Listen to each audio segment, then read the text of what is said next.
Yağmur yağıyor şimdi. Söyleyemediklerimi bir bir haykırıyor benim yerime. Gözümden düşemeyen gözyaşlarımla yeryüzüne bereket ve nimet dağıtıyor.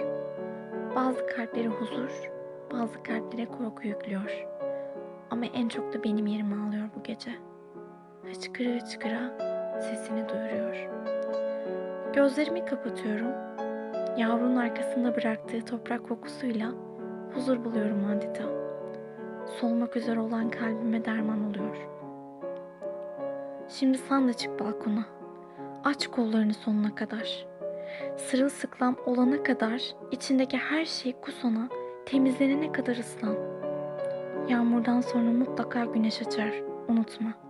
Gece olsa bile üzülme. Her gecenin bir sabahı, her yaranın bir ilacı vardır.''